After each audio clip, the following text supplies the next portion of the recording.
The autumn sun cast long shadows across the marble floors of the Harrington estate as James pulled his Bentley into the circular driveway.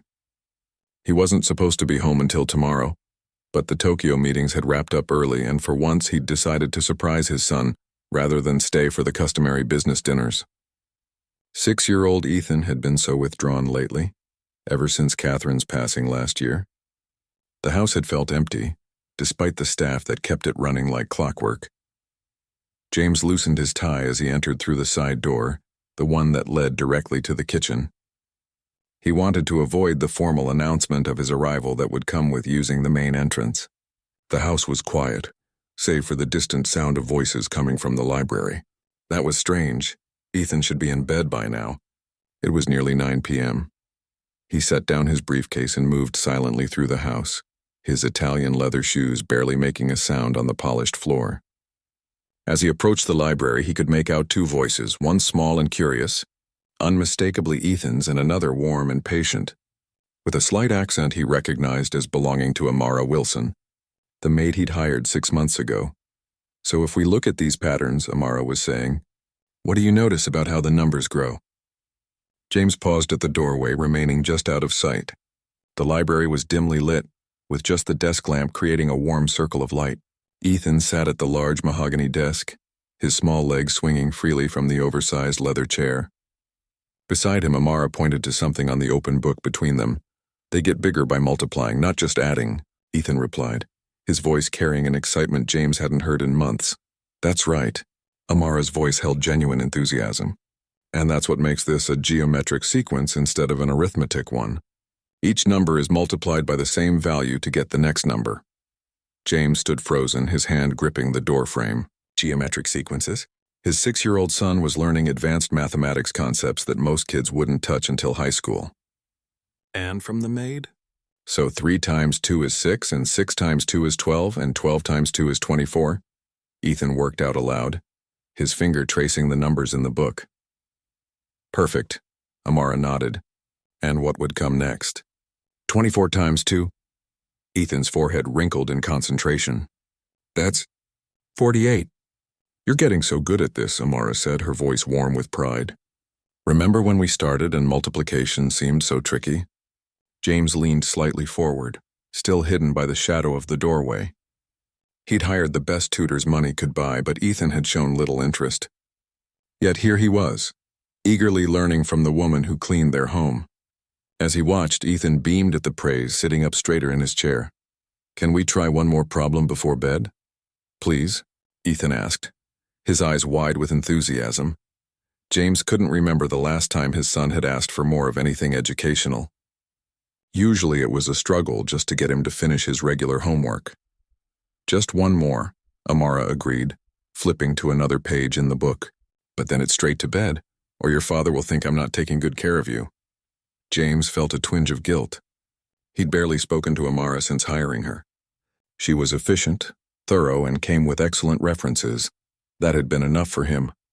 Personnel matters were handled by his house manager, and James had been too consumed by work and grief to pay much attention to the staff, as long as things ran smoothly. "Dad's not coming back until tomorrow anyway," Ethan said, a note of resignation in his voice that made James's heart ache. "He's always away on business." "Your father works very hard to give you everything you have," Amara replied gently. "And I'm sure he misses you terribly when he's away." James swallowed hard. He did miss Ethan, missed the bright, curious child he'd been before Catherine's illness had cast its long shadow over their lives. Work had become his escape, his way of avoiding the empty spaces in their home that should have been filled with his wife's laughter. "I guess," Ethan shrugged, unconvinced. "But he's always tired or busy when he is home." The words hit James like a physical blow. Was that how his son saw him? Too tired or busy to care? He'd told himself he was providing for their future, building the legacy that Catherine would have wanted for their son. But what good was a legacy if he lost his relationship with Ethan in the process? "Well, let's make sure you're well rested and ready for when he does come home," Amara suggested, turning back to the book. "Now here's a tricky one. If we start with 3 and each number in our pattern is found by multiplying the previous number by 5, what would the 6th number be?" James watched as Ethan's expression turned serious. his small fingers moving as he worked through the problem step by step. So it's 3, then 15, then 75, Ethan began, working through the sequence aloud. That's right. Keep going, Amara encouraged, then 375. Then 75, Ethan continued, his confidence growing with each correct calculation. James's eyebrows rose. Mental multiplication of 4-digit numbers. At 6 years old? And the 6th number would be… Ethan paused, his lips moving silently as he calculated. 9375. Excellent. Amara clapped her hands softly. You're understanding this concept perfectly. Pride swelled in James's chest, followed quickly by confusion.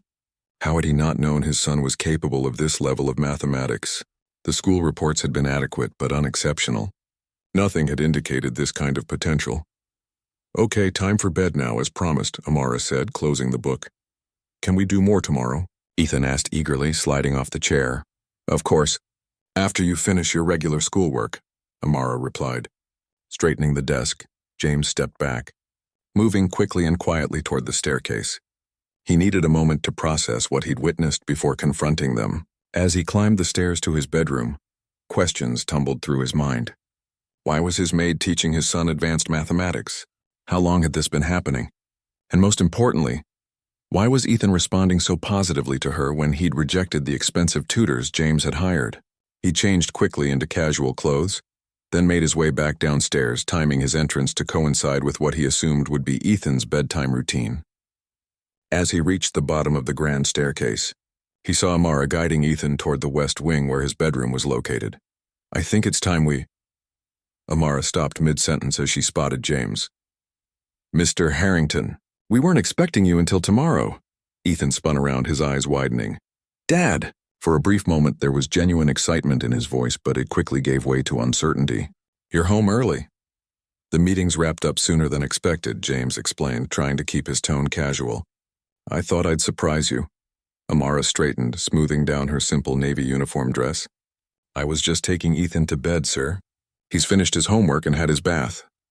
James nodded, noting the way Ethan seemed to stand slightly closer to Amara than to him. When had that happened? When had his son become more comfortable with the household staff than with his own father?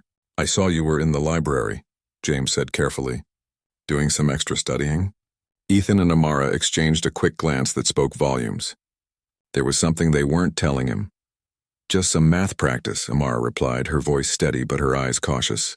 Ethan showed interest, so we've been exploring some concepts together after his regular homework is done. Amara makes math fun, Ethan added, looking up at the maid with obvious admiration. She explains things better than my teacher at school. James took in the scene, his son animated and engaged, standing beside this woman he barely knew but who clearly had connected with Ethan in a way he himself had failed to do lately. I see, he said finally. Well, it is getting late. Why don't I take over from here, Amara? I can put Ethan to bed tonight. Of course, sir, Amara nodded politely. Good night, Ethan. Remember what we practiced today. I will, Ethan promised, giving her a small wave as she turned to leave. James watched her go, noting the quiet dignity in her posture despite being caught in what was apparently a regular deviation from her assigned duties. As her footsteps faded down the hallway, he turned to his son. So geometry already? He asked, trying to keep his tone light as they walked toward Ethan's bedroom. Ethan looked up in surprise. You were watching us? Just for a moment, James admitted. You seem to be enjoying the lesson. Amara says math is like a secret language that explains everything in the universe, Ethan said, his eyes lighting up. Did you know that flowers grow in patterns that follow special number sequences? James hadn't seen this kind of enthusiasm from his son in a very long time. I did know that, actually. The Fibonacci sequence appears throughout nature. That's what Amara showed me last week, Ethan exclaimed. With pine cones and sunflowers and stuff? As they reached Ethan's room, James felt a strange mix of emotions. Joy at seeing his son's intellectual curiosity awakened, confusion about the role Amara had taken on, and if he was honest with himself, a twinge of jealousy that it was the maid, not him, who had managed to connect with Ethan this way. While helping Ethan into bed, James made a decision. Tomorrow he would have a long conversation with Amara Wilson. He needed to understand exactly what had been happening in his absence, and why his maid was teaching advanced mathematics to his son. But as he kissed Ethan's forehead and turned out the light, one thing was already clear. Whatever came next would be very different from what anyone might expect. James barely slept that night. He kept replaying the scene in the library, his son's animated face, the easy way he had responded to Amara, and the advanced mathematics concepts she had been teaching him. By morning, he had made up his mind to learn more about this woman, who had somehow broken through his son's shell of grief. After making sure Ethan got off to school, James called his office to clear his schedule for the day. His executive assistant sounded shocked. James Harrington never took unexpected days off, but she quickly rearranged his appointments. He found Amara in the East Wing, carefully dusting the antique bookshelf that had belonged to Catherine's grandmother. She wore the same simple navy uniform as the night before, her hair pulled back neatly, working with quiet efficiency. "Amara, could I speak with you for a moment?" James asked, trying to keep his tone casual.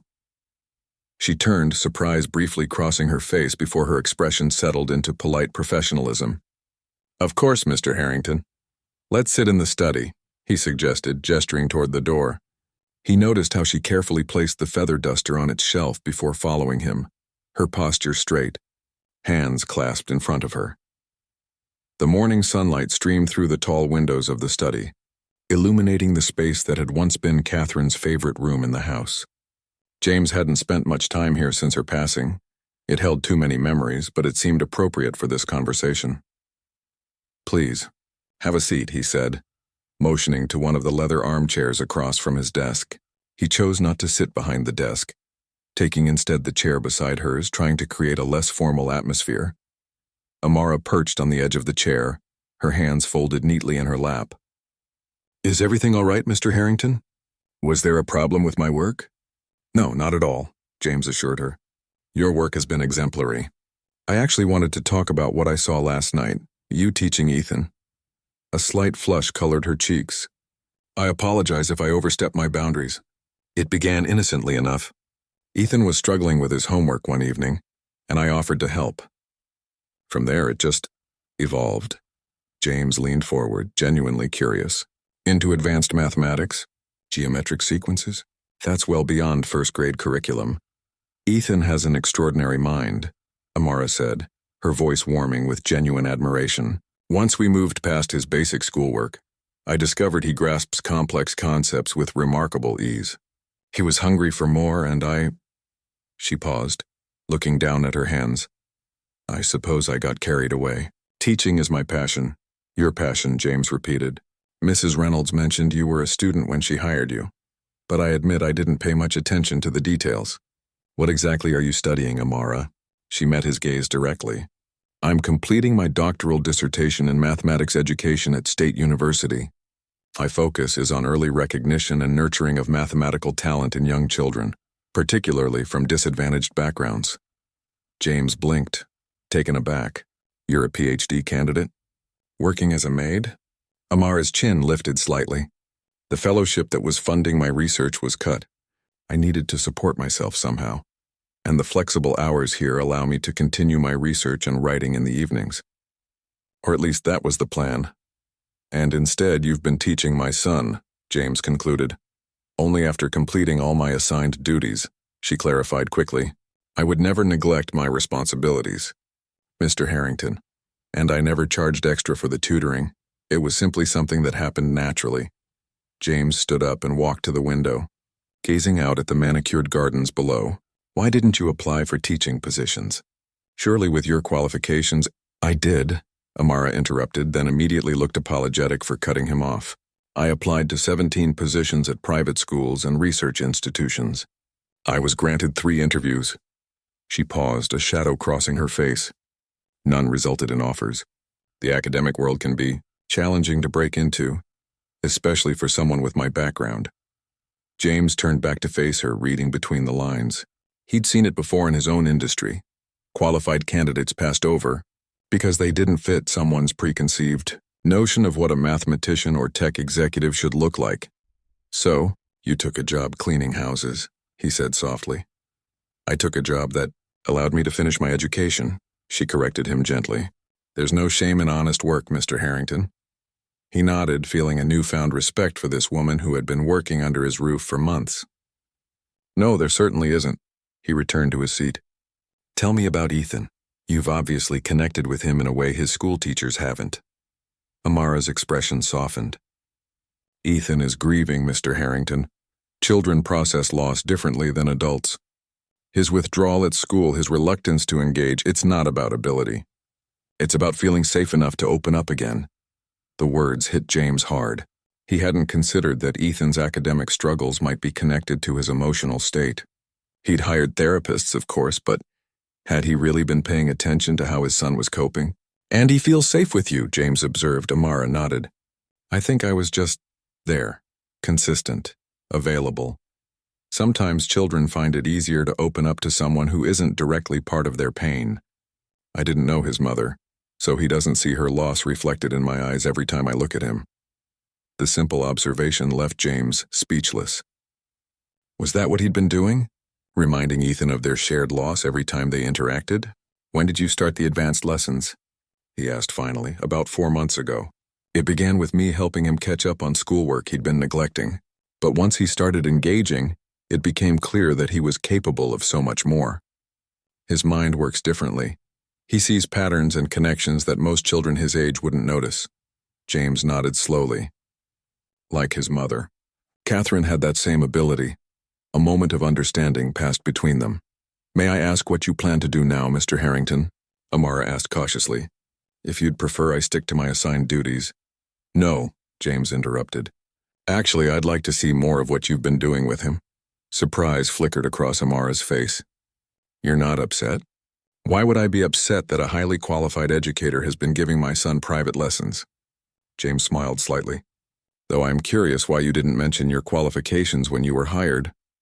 Mrs. Reynolds didn't ask. Amara replied simply. And to be honest, I needed the job. I was afraid if I appeared overqualified, I wouldn't be considered. James nodded thoughtfully. I understand. But now I'd like to know more. He stood up and walked to his desk, tapping briefly at his computer. I hope you don't mind, but after what I saw last night, I reviewed some of the security footage from the past few months. Amara tensed slightly. I see. What I saw was remarkable, James continued. Not just the lessons, but the way Ethan has been responding to you. The changes in him have been so gradual that I didn't fully notice them. But seeing the footage from when you first started compared to now? He shook his head in amazement. He laughs again. He's curious again. That spark that disappeared when Catherine died. You've somehow helped bring it back. Amara's eyes softened. Children are resilient, Mr. Harrington. Sometimes they just need the right environment to heal. James leaned against his desk, crossing his arms. I'd like to see your dissertation. My dissertation? Amara looked surprised. Yes. I'm interested in your research on recognizing mathematical talent in young children. It seems directly relevant to my son's situation. It's still in progress, Amara warned, but I'd be happy to share what I've completed so far. Good. James nodded decisively. And I'd like to speak with your faculty advisor as well, if that's possible. Amara's eyebrows rose slightly. May I ask why? Because I'm considering a proposal that would involve your academic work, and I'd like to understand the full context. James checked his watch. Ethan will be home from school in a few hours. Instead of your usual duties today, would you be willing to walk me through exactly what you've been teaching him? Show me your approach? Of course, Amara agreed, looking both puzzled and intrigued. But Mr. Harrington, I'm not sure I understand what's happening here.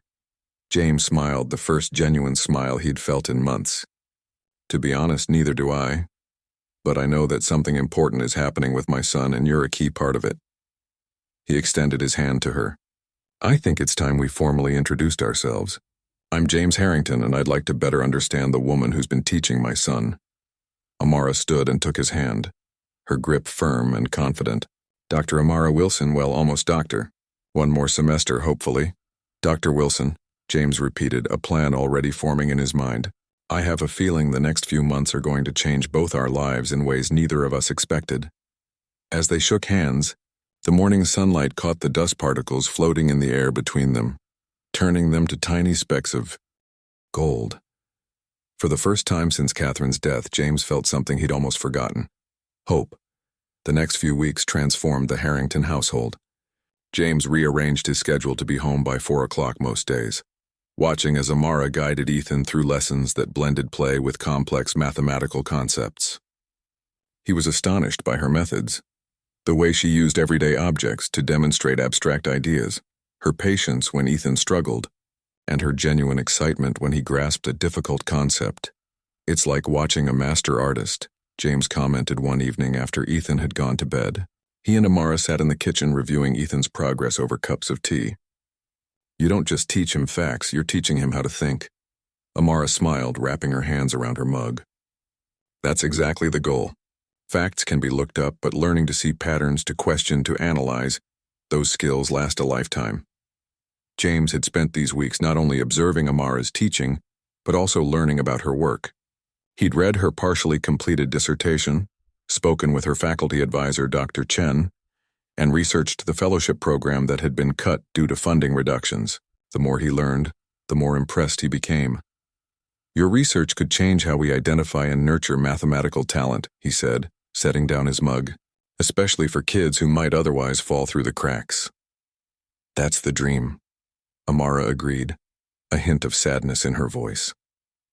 "But academic publishing has limited reach. By the time research filters down to actual classroom practice," she shook her head. "It can take decades." James nodded thoughtfully. He'd been turning an idea over in his mind for days, refining and expanding it with each conversation they shared. Tonight, he decided, was the time to present it. "What if there was another way?" he asked. "A way to put your methods directly into practice while continuing your research?" Amara looked at him curiously. "What do you mean?" James leaned forward. "I've been thinking about what you've done for Ethan, how you've not only advanced his education but helped him heal emotionally. That approach shouldn't be limited to one privileged child who happened to have you cleaning his house." "Of course not," Amara agreed. "That's why I'm so committed to finishing my dissertation despite—" She gestured vaguely at her uniform. "What if I told you I want to fund a foundation?" James said, his voice gaining intensity. "Not just any foundation. An educational initiative designed to identify and support gifted children from underserved communities." "Using your methodology." Amara stared at him, her expression shifting from confusion to disbelief. "Mr. Harrington—" "James, please," he interrupted. "James," she corrected herself. "Are you talking about a donation to the university? Because while that's incredibly generous—" "No," he shook his head. "I'm talking about establishing an entirely new organization. The Harrington Wilson Educational Foundation." Amara's eyes widened. "Wilson, as in me?" "As in you," James confirmed. "As the director. With full creative control and substantial funding. I'm thinking an initial endowment of $20 million. The mug in Amara's hands trembled slightly. She set it down carefully on the table. "This is— I don't even know what to say." "You don't have to say anything right now," James assured her. "I know it's a lot to process." Amara stood up and walked to the kitchen window, staring out at the darkness. "Why?" she asked finally, turning back to face him. "Why would you do this?" James considered the question carefully. "Multiple reasons," he said honestly. "First, there's what you've done for Ethan. You've given my son back to me in a way I can never repay. Second, I've read your research. It's brilliant and deserves to be implemented, not gathering dust in academic journals." He paused, gathering his thoughts. "And third, I've built my fortune creating technology. It's made me wealthy beyond imagination, but lately I've been questioning what it's all for. Catherine always talked about making a difference, about leaving the world better than we found it." His voice softened. "I think she would have loved your approach to education." Amara returned to the table but remained standing. "I appreciate your faith in me, but I'm not qualified to run a foundation. I'm an educator and a researcher, not an executive. You wouldn't have to handle the business aspects alone," James explained. "I'd bring in people with nonprofit experience for the administrative side. Your role would be the educational vision, curriculum development, teacher training, program design. And my dissertation, my academic career, would be enhanced, not replaced," James assured her. "Your work with the foundation could become the practical application component of your research." Dr. Chen seemed quite excited about the possibility when we discussed it. Amara's eyebrows shot up. "You already spoke with my advisor?" James had the grace to look slightly embarrassed. Preliminarily, I wanted to understand if this idea would help or hinder your academic goals before proposing it. Amara sat back down, shaking her head in amazement. You tech billionaires don't waste time, do you? Not when something matters, James replied simply. A smile tugged at Amara's lips. And here I was worried you were going to fire me for teaching your son without permission. Fire the best thing that's happened to this household since Catherine's passing? Not a chance. The words came out before James could censor them, and he saw Amara's expression soften. She must have been remarkable, Amara said gently. She was, James agreed, feeling the familiar ache in his chest, but somehow less sharp than before. She would have loved seeing Ethan so engaged, so curious again. They sat in comfortable silence for a moment before Amara spoke again. This foundation idea, it's beyond generous, but I need to be honest about my concerns. Please do. The academic world already views me with skepticism. A young black woman with unconventional teaching methods now suddenly heading a foundation funded by a tech billionaire. She met his gaze directly. People will talk. They'll assume things about our relationship that aren't true. They'll question my qualifications and your motivations. James nodded. They probably will. Does that matter more than the children we could help? Amara considered this. No, she said finally.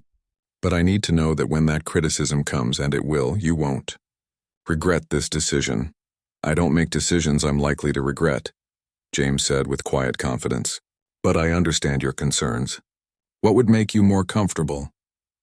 Amara thought for a moment. Time, she decided. Let me finish my dissertation first, get my doctorate. And start smaller. A pilot program, perhaps, to prove the concept before going all in with a $20 million foundation. James nodded. That's reasonable. But I have a counter-proposal. You continue working here, not as a maid, but as Ethan's full-time tutor and educational consultant. That gives you income stability while you finish your doctorate. Meanwhile, we plan the pilot program together, launching it 3 months after you defend your dissertation. How does that sound? Amara looked at him with a mix of gratitude and determination. That sounds possible. Good, James smiled. Because I've already drawn up the contract for your new position. Amara laughed, shaking her head. Of course you have. The next morning, James and Amara sat down with Ethan to explain the changes. James had worried about how his son would react. Children often resisted change, especially after trauma. But Ethan surprised him once again. So Ms. Wilson isn't going to clean our house anymore? Ethan asked, trying to understand. That's right, James explained. She's going to be your full-time teacher now, and she'll be helping us start a special school program for other kids, too. Ethan looked at Amara. But you won't leave, right? You'll still be here? The worry in his voice tugged at James's heart. How many people had this little boy lost or seen walk away in his short life? I'll still be here, Amara assured him, her voice gentle. In fact, you'll probably see more of me now. And you're going to help me too. I am. Ethan perked up. Absolutely, Amara nodded. The teaching methods we've been using together, they're part of my research. You've been helping me understand how children learn, and now you'll help me design activities for other kids. Like being your assistant? Ethan asked, excitement building in his voice. Exactly like being my assistant, Amara agreed with a smile. James watched the exchange with a full heart. For the first time in over a year, his son looked truly happy. Not just momentarily distracted from grief, but genuinely excited about the future. Later that day, James called his executive team to inform them he'd be taking a more flexible work schedule moving forward. There were concerns, of course, questions about his priorities and commitment. For years, Harrington Tech had been his singular focus, the altar upon which he'd sacrificed family time, personal relationships, and even his health. My priorities have changed, he told his skeptical COO. The company will continue to thrive, but it can no longer be the only thing that matters.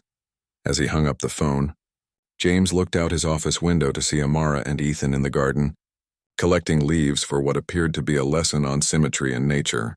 His son was laughing, holding up different specimens for Amara's inspection. James realized then that his decision wasn't just about funding educational opportunities for underserved children, as worthy as that cause was.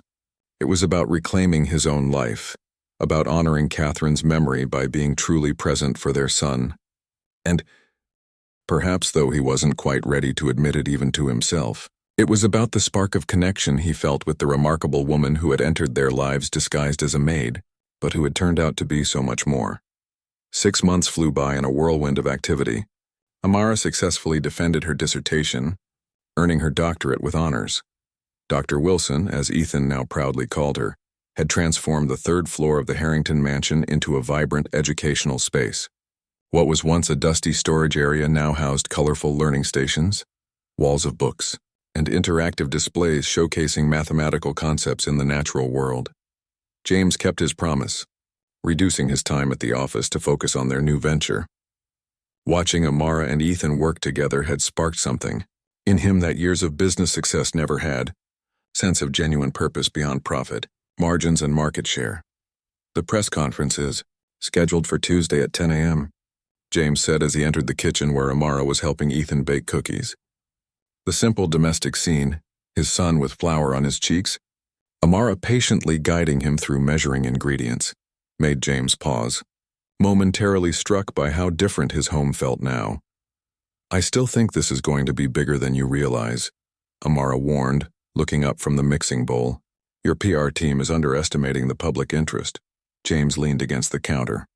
"Because they're thinking of it as just another charitable foundation. They don't understand what makes this different." "And what does make it different, Dad?" Ethan asked, carefully adding chocolate chips to the dough. James smiled at his son. "2 things. First, the approach Dr. Wilson has developed is revolutionary, focusing on how children actually think rather than just what we want them to learn." He met Amara's eyes across the kitchen. "And second, the story behind it is irresistible." Amara raised an eyebrow. "You mean the billionaire and the maid?" "The billionaire who discovered his maid was actually a brilliant educator in disguise," James corrected. "People love unexpected twists. As long as they focus on the Foundation's mission, not on us," Amara reminded him. She had been clear from the beginning.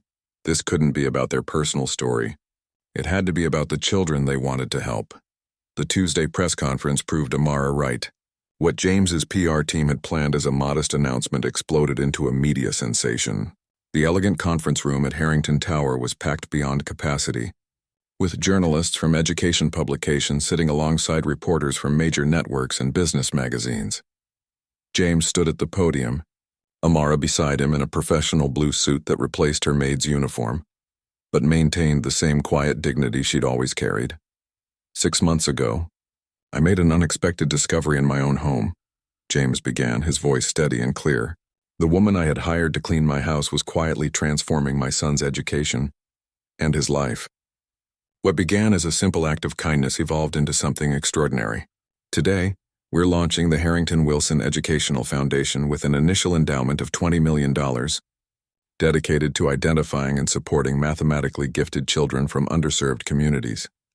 Cameras flashed as James continued, explaining the foundation's mission and introducing Amara as its director. When it was her turn to speak, Amara stepped to the microphone with quiet confidence. "Every child deserves the chance to develop their full potential," she said, her voice clear and passionate. "Too often, extraordinary minds go unrecognized because they don't fit our expectations of what giftedness looks like.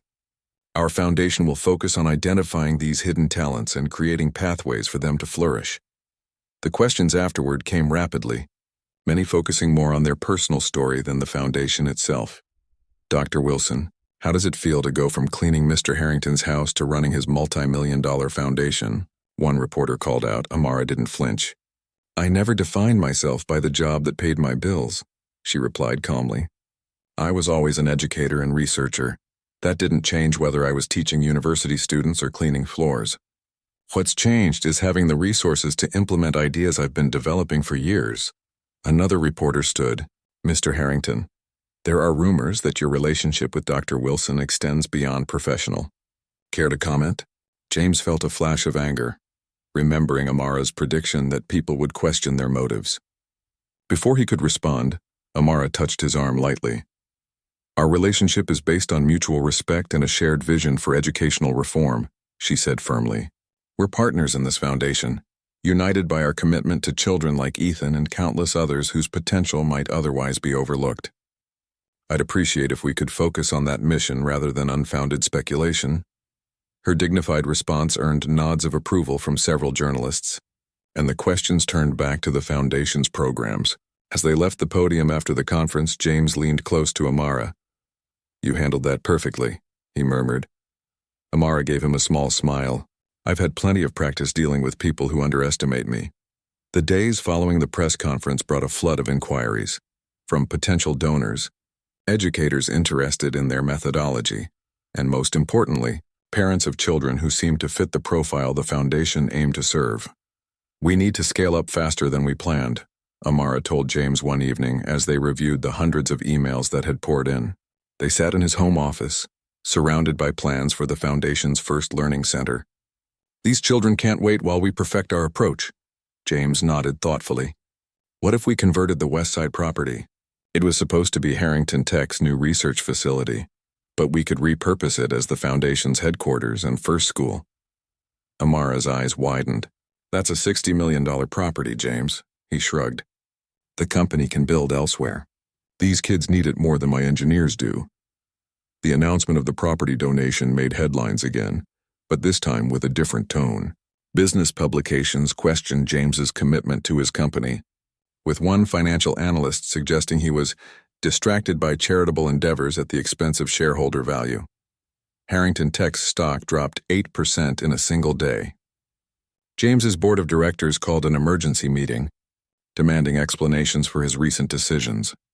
"They think I've lost my mind," James told Amara that night, loosening his tie after the tense 4-hour meeting.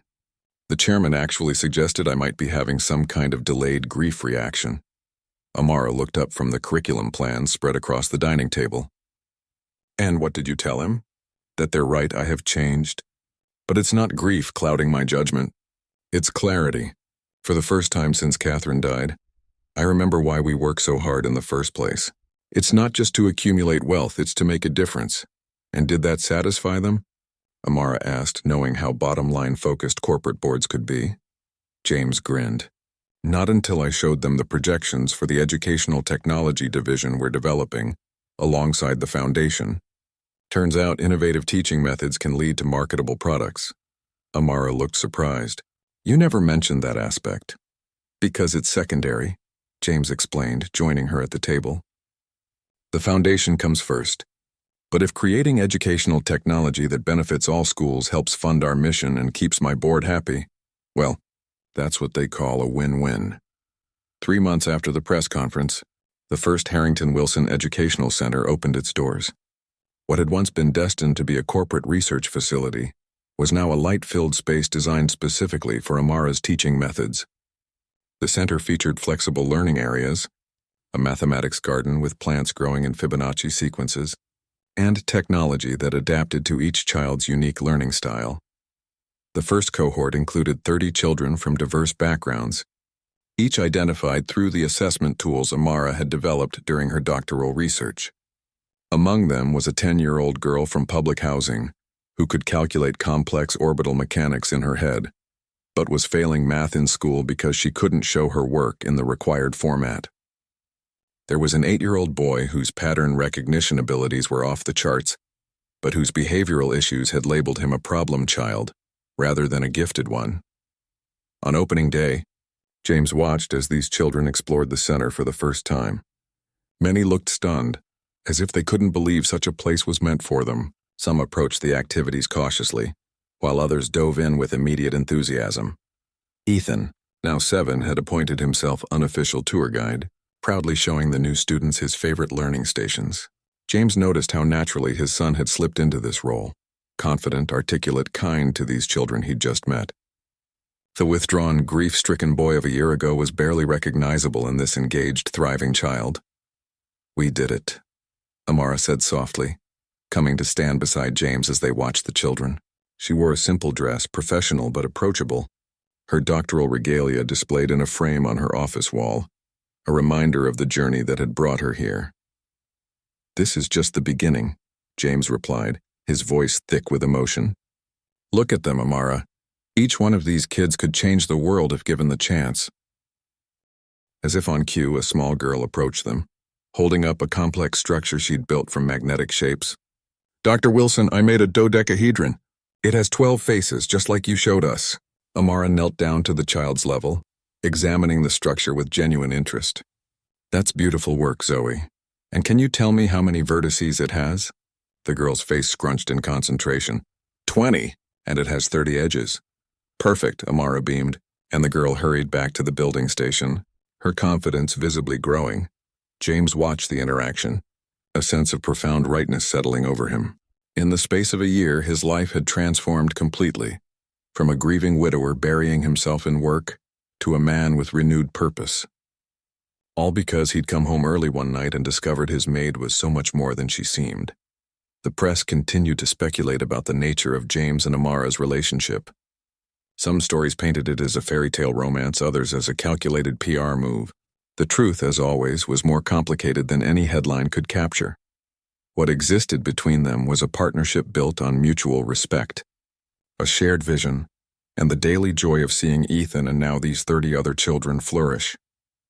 Whatever else might develop between them would happen in its own time, away from the public eye. For now, standing side by side watching their vision become reality was more than enough. 3 years passed, bringing changes no one could have predicted when James first discovered Amara teaching his son that fateful evening. The single educational center had multiplied into a network of 7 schools across the country, with plans for international expansion already underway. The Harrington-Wilson teaching method had become the subject of educational conferences and policy discussions, with preliminary research showing remarkable results for children previously overlooked by traditional schooling. It was graduation day for the Foundation's first full cohort of students. The ceremony was being held in the grand auditorium of what had once been James's corporate headquarters, now the main campus of the Harrington-Wilson Academy. Families filled the seats, their faces reflecting the diverse backgrounds of the children who had found a home in this unique educational environment. Backstage, 9-year-old Ethan straightened his tie nervously. "Do I look okay?" he asked Amara, who was reviewing her notes for the keynote address. She looked up and smiled warmly. "You look very handsome. Are you ready for your part?" Ethan nodded, though his eyes betrayed his nervousness. "I think so. Dad helped me practice all week." "And you're going to be wonderful," James said, entering the room in a well-tailored suit. The past 3 years had softened him in subtle ways. There were smile lines around his eyes now, and he moved with a relaxed confidence that came from purpose rather than power. "The auditorium is packed," he told Amara, "including representatives from the Department of Education and 3 university presidents." Amara took a deep breath. No pressure, right?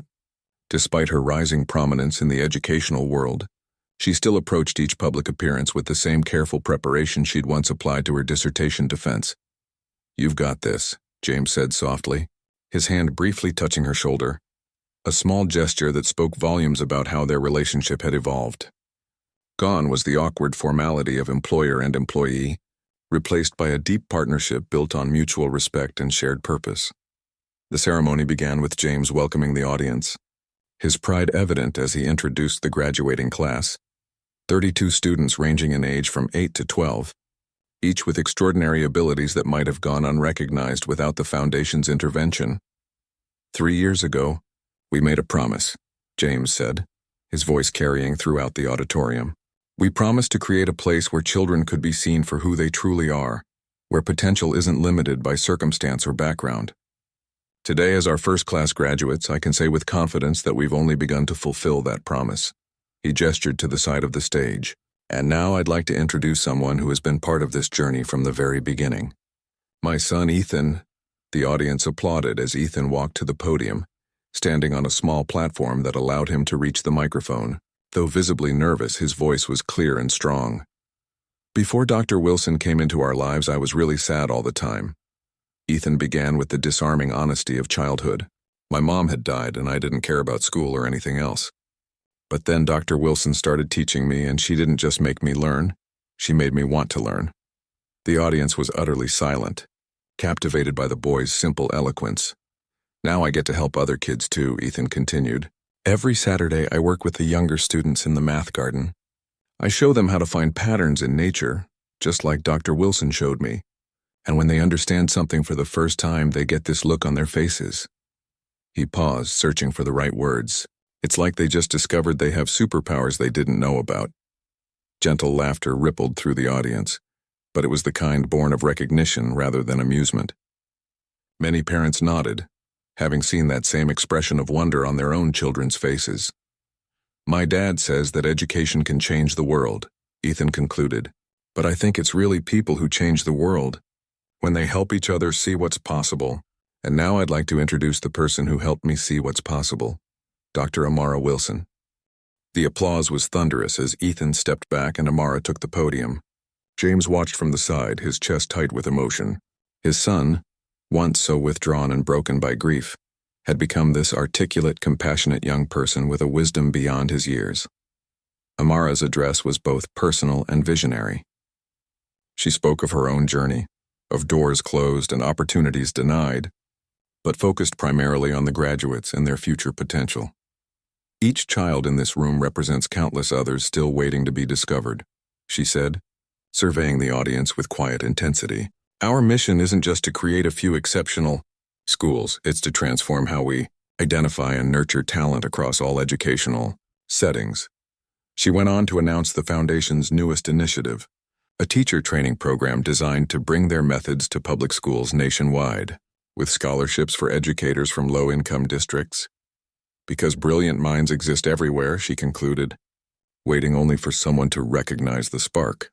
After the ceremony, the grand hall buzzed with conversation as graduates and their families mingled with educators and donors. James found himself approached by a man in his 70s, leaning on a cane but with sharp, observant eyes.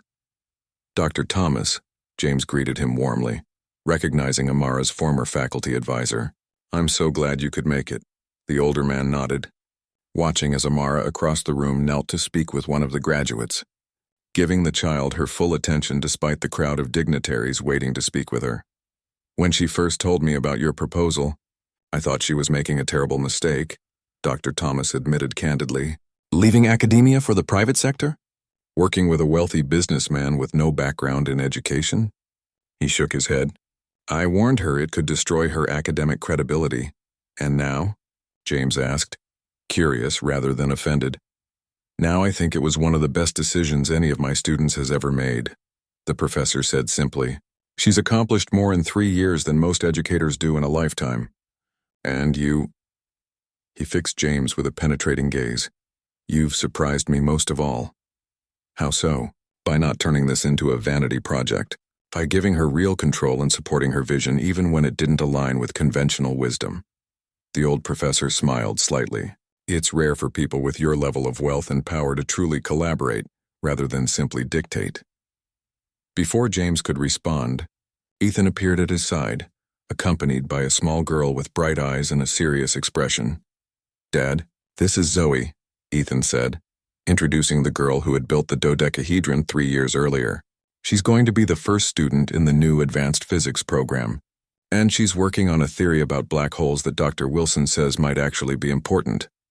James greeted the young student warmly, noting how she stood tall with a confidence that hadn't been there when she first joined their program, a confidence he recognized in his own son as well.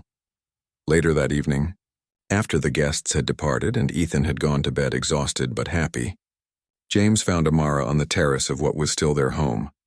Over the years, she had moved from employee to partner to family, though the precise nature of their relationship remained a subject of speculation for the press. She stood gazing at the stars, still wearing the formal dress from the ceremony but with her shoes kicked off, looking both accomplished and somehow still like the woman he'd discovered teaching his son mathematics years ago. Penny for your thoughts, he said. Joining her at the railing, Amara smiled without looking away from the sky. I was thinking about my mother, actually. She cleaned houses her entire life, working herself to the bone so I could go to college. She never lived to see any of this, but I think she'd be proud. I know she would be, James said softly. Amara turned to face him. When you caught me teaching Ethan that night, did you ever imagine we'd end up here? James shook his head. Not in my wildest dreams. But I'm grateful every day that I came home early. So am I, Amara said, her voice carrying a depth of feeling that needed no elaboration. They stood in comfortable silence, shoulder to shoulder under the vast sky. Their journey had begun with a chance encounter, a billionaire catching his maid teaching his son. But it had grown into something neither could have predicted, a partnership that had not only healed a broken family, but was now changing thousands of lives. Inside the house, in Ethan's room, a photograph sat on his bedside table. It showed the three of them at the opening of the second educational center. James, Amara, and Ethan, their faces alight with purpose and joy. Beside it lay a worn copy of the mathematics book Amara had been using that first night, kept now as a reminder of how life can change in unexpected ways. The media still occasionally recycled the old headline, "Billionaire catches maid teaching son. What happened next shocked everyone." It had become a shorthand for unexpected beginnings and transformative journeys. But for those who knew them, the students whose lives they'd changed, the educators who'd joined their mission, and most of all, for James, Amara, and Ethan themselves, the story was far more than a sensational headline. It was about seeing beyond labels and assumptions, about recognizing value where others saw only status, about how sometimes the most important discoveries happen not in laboratories or boardrooms, but in the quiet moments of connection between people who are willing to truly see each other. And perhaps most importantly, it was about how love, not just romantic love, but love in all its forms, has the power to heal wounds, build bridges, and create ripples that extend far beyond what anyone might imagine possible. As the stars shone overhead, Amara reached out and took James's hand. No words were needed. Whatever the future held, they would face it together, the billionaire, the educator, and the boy whose life had brought them together in ways none could have foreseen, but for which all three were profoundly grateful.